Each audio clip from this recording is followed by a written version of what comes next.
আমার সন্তানের রায় দেখতে চাই না, আমার সন্তানের রায়ের কার্যকারিতা দেখতে চাই। মাননীয় মন্ত্রী মহোদয়রা, সে প্রবাসে বসে বসে কান্না করে মাইরা লাইছে রে, মাইরা লাইছে। এই যে মাহিয়া মাহিকে মারা হয়েছে, আমি শুধু মাহিয়া মাহিকে আনবো না, আমি আপনাদের কাছে কাকে কাকে আনবো দেখেন। মারা হয়েছে মাগুরাতে আসিয়াকে, বিচার হয়নি। বিচার হয়েছে কি? রায় হয়েছে, রায় দেখানো হয়েছে, দেখিয়েছে। মেরেছে রামিসাকে, রায় দেখিয়েছে। এরপরে আরো কয়েকটি ঘটনা ঘটেছে, সাভারে ঘটেছে। 2 মাসের প্রেগনেন্ট মহিলাকে 5 জনে ধর্ষণ করেছে, তার সন্তান নষ্ট করেছে।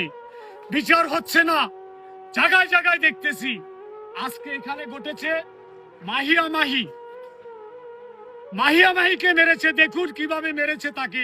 সে গিয়েছে স্কুলে, সে অপরাধ করেছে, করতে পারে, তার গার্জিয়ান আছে, গার্জিয়ানের হাতে তাকে তুলে দেবে। তাকে গার্জিয়ানের হাতে তুলে না দিয়ে তাকে টিসি দিয়ে স্কুল থেকে ছেড়ে দিয়েছে। বলতেছে আপনাদের মেয়েকে আপনারা খুঁজে নেন। কেন ভাই? আমার সন্তান যদি স্কুলে পড়ে, আপনার দায়িত্ব আমার সন্তানকে আমার হাতে বুঝিয়ে দেওয়া, আপনি ছেড়ে দেওয়ার কে?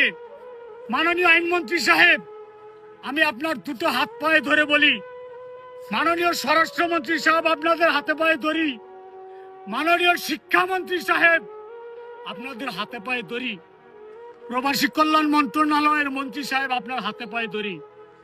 একটি কথাই বলে যাই, এই মেয়েটি স্কুল থেকে চলে গেছে, এই সূত্রে আমি বলবো শিক্ষামন্ত্রীকে, এই মেয়েটিকে মারা হয়েছে নির্মম ভাবে।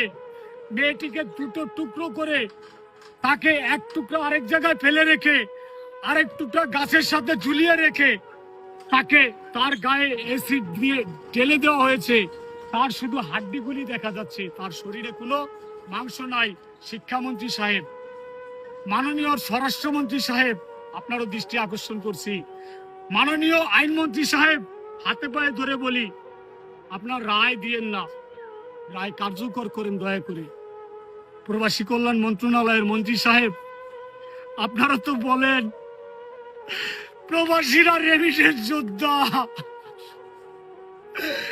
এই যে মেয়েটার বাবা একজন প্রবাসী, সে প্রবাসে বসে বসে কান্না করে মাইরা লাইছে রে, মাইরা লাইছে, আমার মায়েরে মাইরা লাইছে। আপনারা এদেশের মানুষ বুঝবেন না এর কষ্ট, এর বাবার কষ্ট, মার কষ্ট।